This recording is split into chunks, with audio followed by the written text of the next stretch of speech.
Hi, this is Andrea. I'm an autism mum. If you're listening for the first time, I'm here to be the voice of my daughter, other parents, professionals, and neurodivergent individuals through our own lived experiences. I want to give visibility to these superstars that most of the time behind the scenes make a huge impact on neurodivergent lives. Welcome to the Neurodiverse Voices podcast, celebrating difference. This is a very special episode, as last Sunday I had the opportunity to attend the Katie Peel Sand Festival of Rugby. I can only praise the initiative as the atmosphere was vibrant. It was just incredible. Every Sunday from 10 to 11 a.m, Gosford All Blacks runs the Sand Rugby sessions for children with special educational needs. These sessions can have a huge impact on children with special educational needs because during that hour they can just be themselves with the guidance of the coaches, but at the same time having the flexibility to just participate in activities that can be rugby but might not be rugby depending on the children's interests. Even though I admit I've been pretty bad going to the sand sessions on Sunday mornings with my daughter lately, we went to a few and I could see how happy she was for just being herself and being able to run around without that pressure. There was even a time when she was playing with the mud instead of participating in any activities, but that is absolutely fine because they can just be themselves. Neurodiverse Voices podcast, celebrating difference. And this Sunday at the Katie Peel Sand Festival of Rugby was truly special, I would say. Everyone was very welcoming from the moment I stepped out of the car and I had to carry my daughter and 3 or 4 bags, but everyone was there to support me and guide me on where I had to go. In addition to that, I felt a very warm atmosphere, almost as if everyone is a family, and based on what I heard on my interviews, that's really the feeling that rugby can bring. I had the opportunity to interview quite a few people, lovely people by the way, starting with Becky, who told me all about the positive impact that rugby had on her daughter's mental health. I also spoke with Maddie. She's a rugby player and she's also a social worker helping young people moving into adulthood.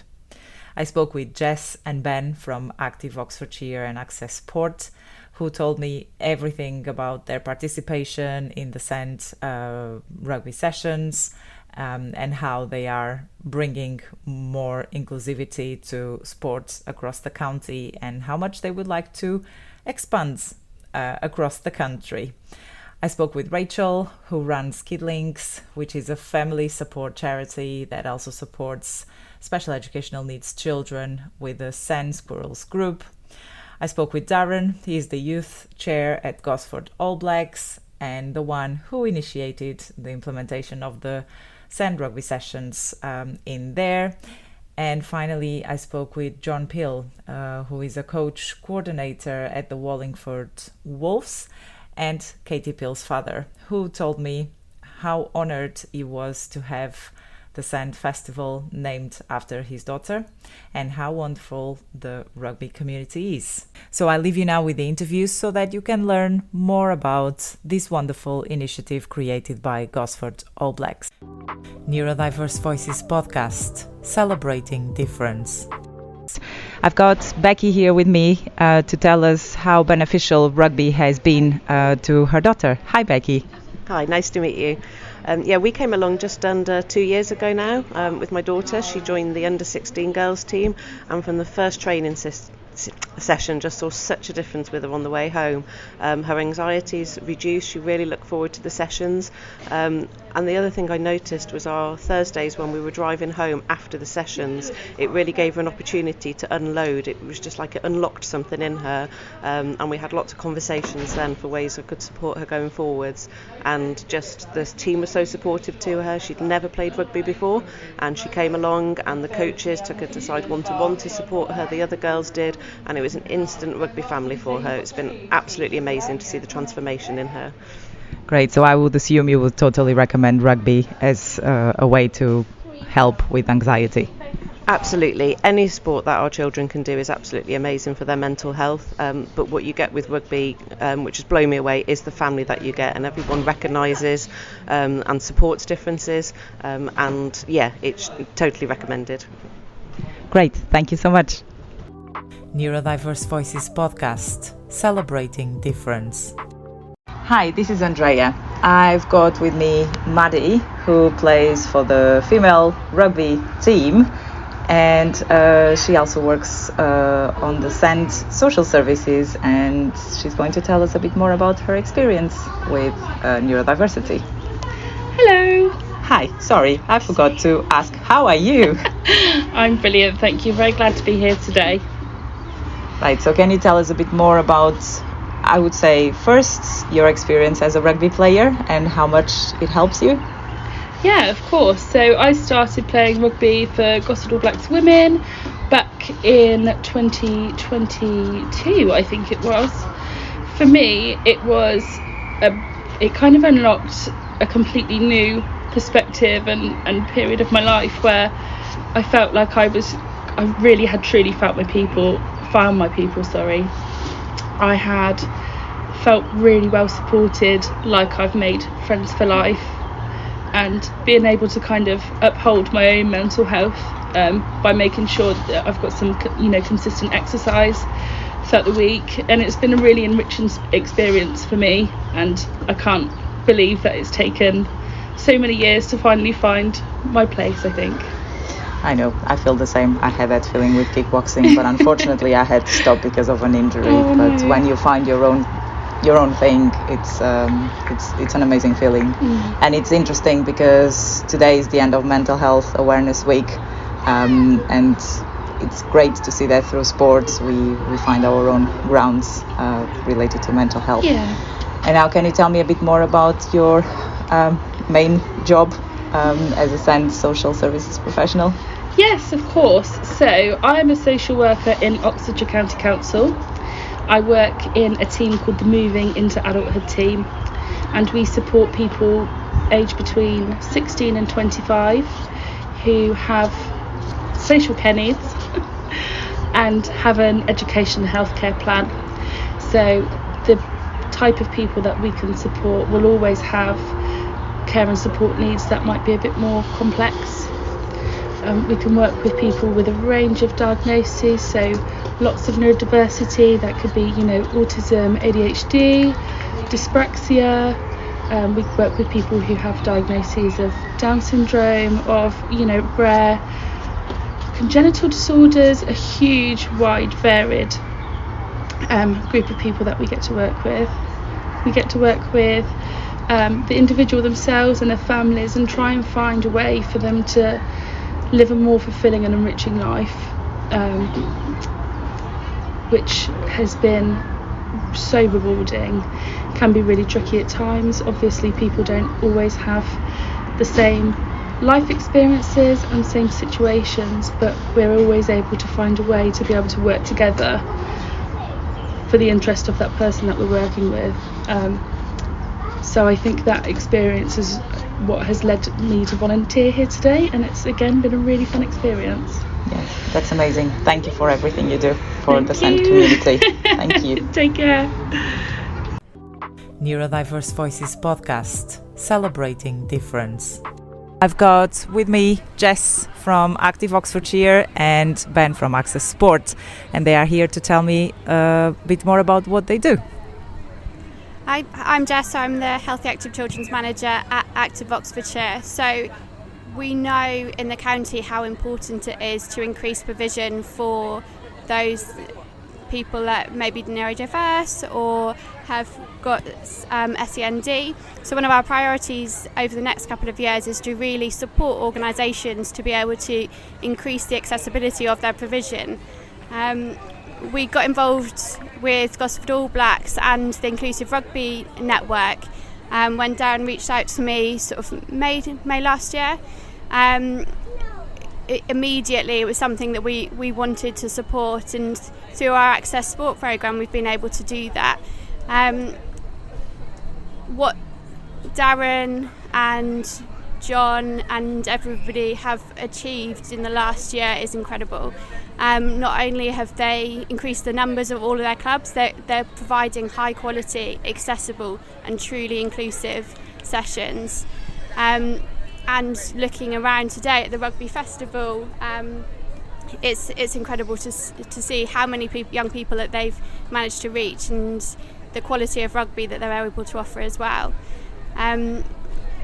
So we got it involved in the beginning and gave the club some seed funding through the Shanley Foundation to start up the Gosford All Black sessions, and through that we offered the Access Sport training. So Access Sport programme is one that we've been running in Oxfordshire for the last couple of years, and Ben will be able to tell you a little bit more about the work that we've been doing. Thank you, Jess. Hi, Ben. Hi, yes, I'm Ben Humphrey. I'm the Programme Development Leader at Access Sport, and we were invited to support Darren and Gosford All Blacks' vision of more inclusive rugby in the county.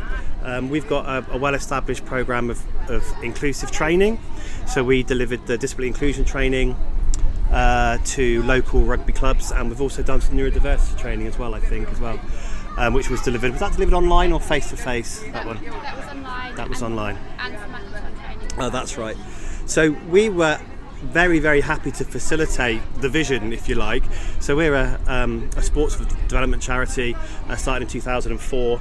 And as Jess mentioned, we've been working in Oxford for a few years now. We've got some experience in rugby. We've got a partnership with the RFL, and we run a TRIES programme, which is our pan-disability rugby session. We wanted to check to see if our model worked in rugby union as well, and I'm pleased to say it has.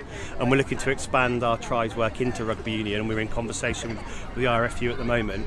And the other thing we've been able to help with is some funding for the event today, but also seed funding in 3 other clubs: Gosford All Blacks, Wallington Wolves, Whitney, and I always forget the other one. Jess, is one in Reading, isn't there? Reading Brigades. So that's through one of our partners, which is the Angus Irvine Playing Fields Fund, and they support inclusive activity across the country, and Oxford is one of their focus areas. So we were able to link all those things together, and really, as Jess has said, Darren's a force of nature, so we were just happy to be able to fill the gaps, if you like. So he had the vision, he had the contacts, we've got the disability expertise, so it was able to kind of put all that together. And I'm amazed at today, to be honest. It is such a fantastic event. As Jess said, there's something for everybody here. It doesn't matter what your situation is, you can come here, have fun, be active and be around like-minded people. So yeah, it's an amazing day. Thank you very much for all you do. That's really impressive, and I think a great example for the rest of the county to follow. No, I agree. Yeah, well, I'd love to see things like this all over the country, not just in Oxfordshire. It's actually a model, a good example, and if we can take that and lift it to other places. And even to other sports, right? That's it. Yeah, that's right. We don't just do rugby, a number of sports. And what I just thought about this, it'd be lovely for Darren to maybe be a bit of a mentor to some of those other clubs across the country that want to do something similar. I'll ask him about that at the end of the day. Yeah, I still need to interview him because I haven't done that yet. Thank you very much, Ben. My pleasure. Thank you, Jess. Neurodiverse Voices podcast, celebrating difference. Hi, this is Andrea. Welcome to the Neurodiverse Voices podcast. With me, I've got Rachel, who runs KidLinks and is involved in the Sand Rugby sessions here at Gosford's All Blacks, and she's going to tell me a bit more about it. Hi, Rachel. Hi there. Yeah, so I manage KidLinks, which is a local charity for children and their families. We run all sorts of groups, from drop-in groups to baby groups, breastfeeding support, parenting courses, and then we've got our lovely Send Squirrels group as well. Send Squirrels group is amazing. We have so many different families that come in, and each week there's different families that turn up. It's doing all sorts of good for local families, and not just families in Kidlington either. Families come from all over Oxfordshire, from as far as Didcot, Banbury, Stonesfield. People just come from all over. Carterton. It's just it's amazing how far people will come to a group like Sand Squirrels for that support. And then obviously also I volunteer with Gosford All Blacks. I coach the Small Blacks.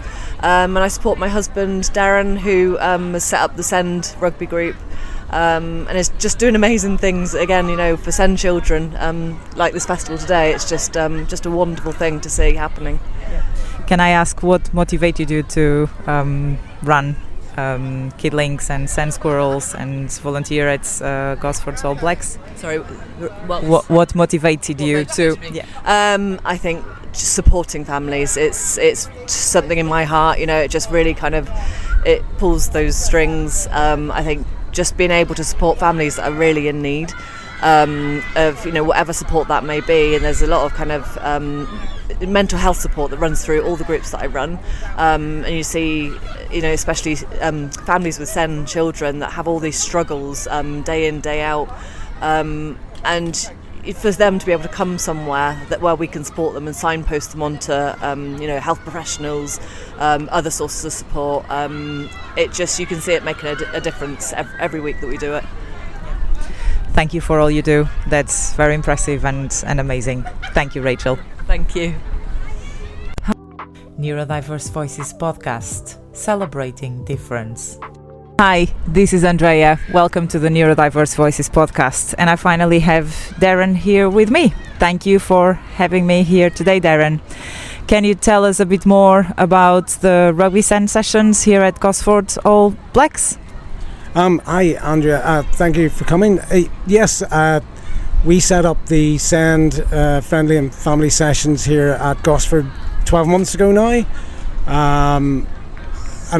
Realistically, it was to meet the inclusivity and the need for provision that we saw with some children that couldn't take part in typical age grades. And we recognise that there's no reason that they shouldn't have the same ability as everybody else. So for the last year now, every Sunday between 10 and 11, we give them the opportunity to come down, try some games. Some of it looks like rugby, some of it doesn't. It's just a bit of fun. But the impact that we see is a lot more powerful. So we start to see the relationships they're building with each other, the motor function in reference to adapting and doing more on the rugby pitch. The fun and hilarity and just the engagement is just great to see. And it's a great de-stress for an hour for parents as well. We get to deal with it for an hour. The parents have this journey that they face every single day. So if we can help and just support and have an impact to make things that little bit more enjoyable and give the opportunity that they can do something that maybe they thought they never had the opportunity to do before, then that's great by us. Yeah, that's exactly what I was going to ask. What's the feedback from the parents? And having come here with my daughter before, I can totally ditto that, because it's really good to have that time. Even though we spend quite a lot of time running, well, at least I did, running after mine, but it's still good to see the environment and the great atmosphere around. So why Katie Pill Festival today? Can you tell me a bit more about that? Yes, there's a marvellous chap who's the head coach with Wallingford Wolves called John Peel, who was one of the first people that was willing to share his experience of having set up a Send group. Wallingford Wolves have been running for about 2 years at this point. He was very, very helpful, happy to share his experiences and help us understand how we could set up. And we've had the opportunity since then to visit Wallingford and have our groups run together, which was a great experience for the kids to travel and visit and join in. However, John's daughter, who was the founding player of Wallingford Wolves, passed away slightly earlier on this year. So we thought, as much as we discussed about doing a Send festival, we just thought it would be lovely to do it in memory of Katie, with everything that, her being the main driver for Wallingford being set up. And I'm going to stop talking now before I start crying. Yeah, I was thinking exactly that. Thank you very much, Darren. I still want to interview you, like a full proper interview to hear more about it, but thanks for having me here again, and yeah, thank you. You're more than welcome. Thank you very much. Neurodiverse Voices podcast, celebrating difference. I have John Peel here with me. Hi, John. Hello. It's nice to meet you too. John is going to tell me a bit more of what has brought him here today to the Katie Peel Send Festival. So yes, very honoured that this is named after our daughter Kate, who died in February from epilepsy. So I got involved with Send Rugby because of her, really.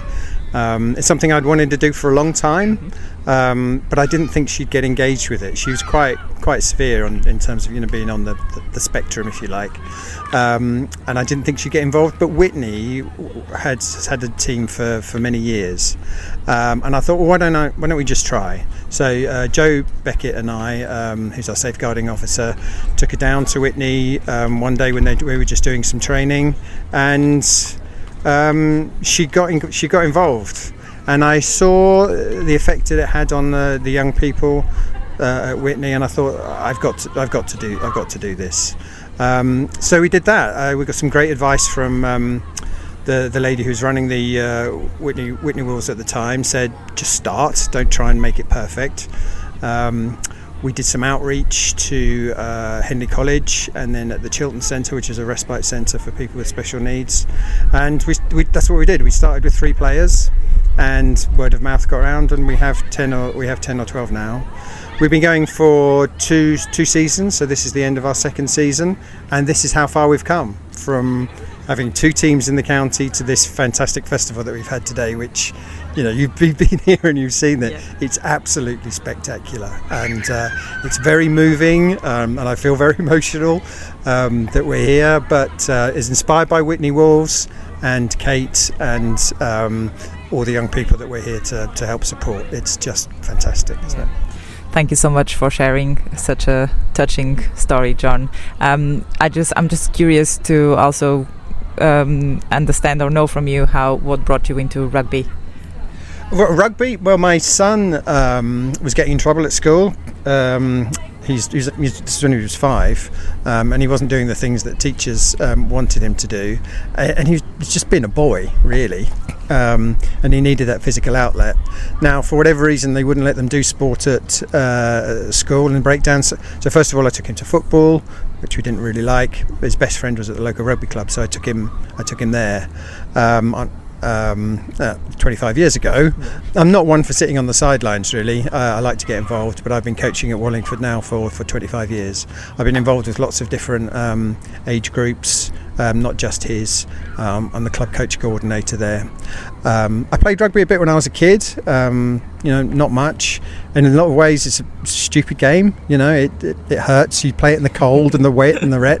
But the people around it, as you can see from today, the people around it, they just formed a fabulous community.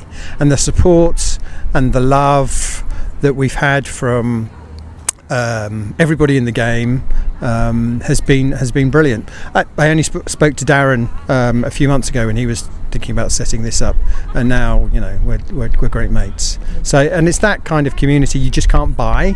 You can't create it. It's not something you can do overnight. You have to put hours and days and weeks and months and years into it in order to make it work.